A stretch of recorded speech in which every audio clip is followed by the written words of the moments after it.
Welcome back, everyone. In this video, we're going to talk about annual mountain bike maintenance that you should be doing. So on a yearly basis, you go over all these things in this video. All right, let's get into it.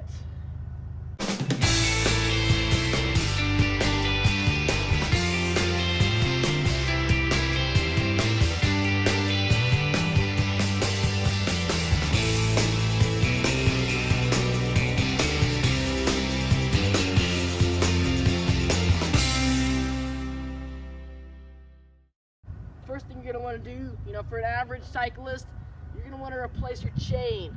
All right, so just take it off, whether that's with master link pliers, a chain tool, or an angle grinder. It works.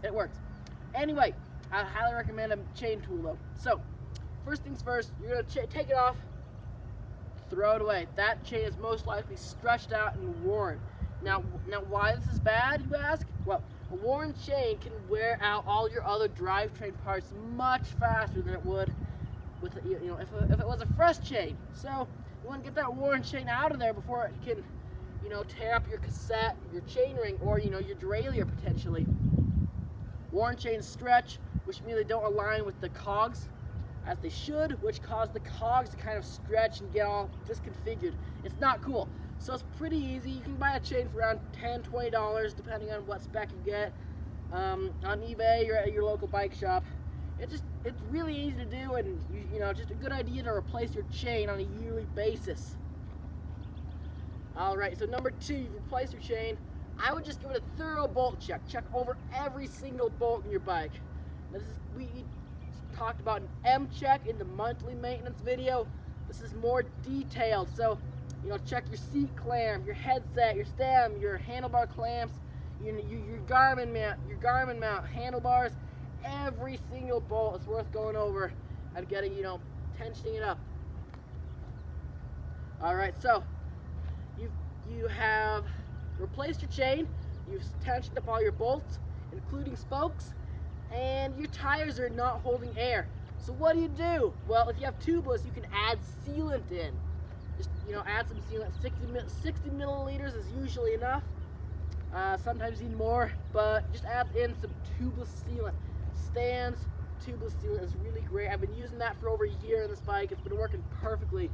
I've ran over cactus and got some super gnarly punctures, but it's always sealing it up. So tubeless sealant if you have tubeless tires, or if you have inner tubes, you can either A, get tubeless sealant and put those in, works fine, or you could replace the inner tube. So deflate the tire, get off the bead, take the old inner tube out, throw it in the trash, or actually don't throw it in the trash, save the old inner tube. You can use it for a number of different reasons.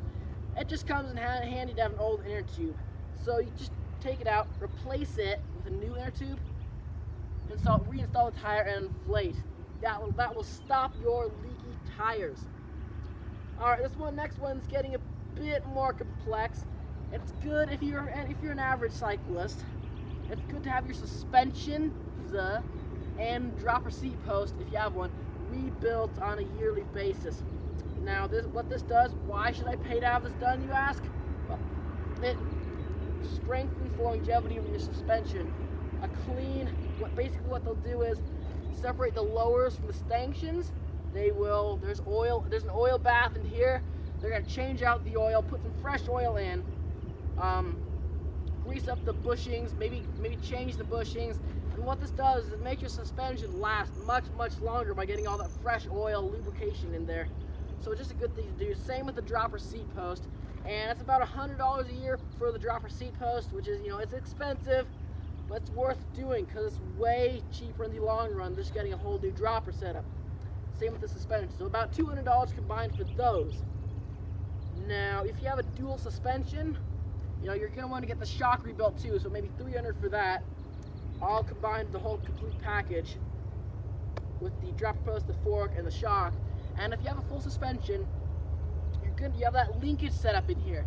You have these linkages, and I have a hardtail here today, but there's linkage bolts all in here with bearings in them, and you're going to want to get those bearings changed out once a year. To check this, you just simply take your full squish, set it here just like this, hold it by the seat, one hand on the tire, and just wiggle it back and forth. Now, if you feel play in there, in those bearings, you're going to want to get those changed out, because if you let it sit, it's going to eventually, you're going to need whole new bearings versus just a rebuild. That's a lot more expensive. So you're going to want to, get the drop post looked at, suspension rebuilds potentially, and change those bearings out. And the last but definitely not least, just make sure everything's clean. I've been saying this a lot lately. A clean bike is a happy bike. So treat your bike as something special. Clean it off. Keep a smile on your face. All right, thanks for watching. I'll see you in the next video.